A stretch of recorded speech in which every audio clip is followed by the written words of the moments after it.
Oke, kita mulai dengan informasi pertama. Harusnya kalau diberi amanah pemerintah, pemane berhubungan karo duit rakyat, mestinya yang dijalankan sing bener lah. Aja dikurang-kurangi, jangan seperti ini ya bro. Karena ada ratusan warga di desa Sawaran, Kulon, Kabupaten Lumajang mendatangi kantor desa. Kedatangan mereka adalah untuk melaporkan dugaan adanya pemotongan dan manipulasi bantuan sosial COVID-19 dari pemerintah. Anjene tangannya orang-orang ini nggak bisa sing genah lek nyekel duit iku.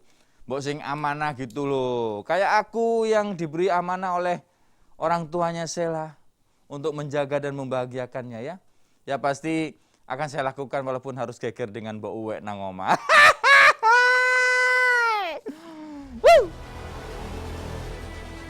Sejak Rabu pagi hingga sore hari, kantor Balai Desa Sawaran Kulon, Kecamatan Gedung Jajak, Kabupaten Lumajang, ramai didatangi warga setempat. Warga mendatangi posko pengaduan untuk melaporkan adanya dugaan pemotongan bantuan sosial PKH dan bantuan non-tunai pangan atau BNTP. Pemotongan bantuan ini diduga dilakukan pemilik warung dan koordinator setempat. Bahkan ada sejumlah penerima bantuan yang sama sekali tidak menerima bantuan dari pemerintah atas pandemi COVID-19 dan justru dialihkan atas nama warga lain. Sejumlah warga mengatakan bantuan yang sudah berjalan sejak 2018 lalu tersebut tidak pernah diinformasikan oleh pihak warung dan koordinator terkait cara pencairan dan jumlah bantuan yang diterima. Ibu berapa bulan enggak dapat? Kalau saya cuma satu kali. Satu kali. Kalau warga yang lain banyak yang rugi. Tapi laporannya Ibu dapat ya Bu ya? Bulan. Ya, dapat. Gitu. Kalau yang terakhir ngambilnya di Sarangan Laut. Oh gitu. Alasannya waktu itu petugas warungnya bilang enggak, Ibu kenapa enggak dapat waktu bulan itu padahal dapat? Katanya kosong katanya. Oh, belum turun atau? Ya, kosong ya bilangnya kosong aja. Ya kalau tindak ini KPM yang maksa untuk menindaklanjuti masalah ini. Cuman lihat dulu dan nanti. Kalau harapan saya ya sekiranya diganti rugi lah. Harapan saya. Ya, potongan-potongan warga itu bisa diganti rugi. Sejumlah warga mengaku sempat menerima ancaman dari pemilik warung dan koordinator. Keduanya mengatakan akan melaporkan warga ke polisi jika melakukan pencairan di warung lain. Data sementara dari posko pengaduan, jumlah uang yang diduga dipotong keduanya mencapai 136 juta rupiah. Dari Lumajang, Cucu Donartono, iNews melaporkan.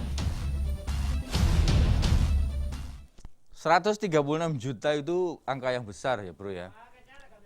Bagi masyarakat yang nggak punya uang. Ya kalau bagi Pak Theo sih besar banget. Nah, dari cangkir cilik isine susu. Suwe gak nyerek, ndase ngeluh. Waduh. Memang ini adalah salah satu program pemerintah yang tujuannya membantu masyarakat yang miskin.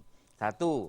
Yang kedua, membantu pemilik-pemilik warung yang ada di kampung-kampung itu supaya laku sehingga perekonomian juga jalan.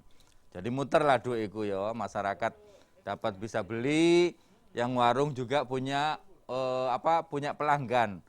Tapi memang pada perkembangannya uang yang harusnya diberikan kepada orang-orang ini banyak dipotong, dan ini bukan kejadian pertama bro, banyak sekali di beberapa daerah ya tidak perlu saya sebut sudah terjadi dan bahkan jadi protes-protes karena warung itu duitnya itu dia yang ngatur, jadi wong jupuk moro-moro di total piro. Nah bagi mereka-mereka yang merasa dapat kan sudah dikasih tahu dia bisa ngambil di warung itu duwe wis kadung wis ono ndek kono, dadi njawab karek njupuk ngono lho.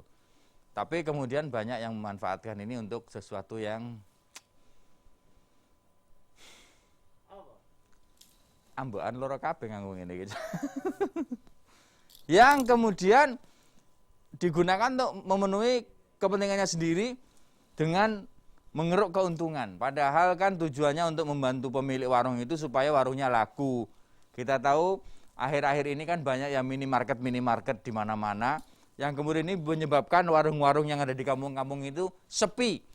Nah supaya tidak sepi maka pemerintah melalui Kementerian Sosial memunculkan itu. Tapi ternyata dimanfaatkan oleh mereka tidak amanah ya. Akibatnya ya mereka sendiri yang harus menerima. Makanya kemudian Kabarnya sih katanya mau dihapus ini program e-warung dan lain sebagainya karena dinilai bermasalah. Ya bermasalah kayak teman saya yang satu ini yang tampaknya masih menunggu PPKM mudun menjadi level 2 ya bro ya. Tapi Kediri ku koyo zona bro ya. Kuning. Kok kuning, oranye. Aman kan? Yo, tapi tetep gurung oleh. Prokes ya, nek protes gak apa-apa. Protes gak apa-apa. Oh, nek prokes gak apa-apa. Sampeyan kayak ngejer ya kudu nang ngono, Pak Dewo. Ada apa? Hah? Kok saya jadi tidak curiga sama sampeyan?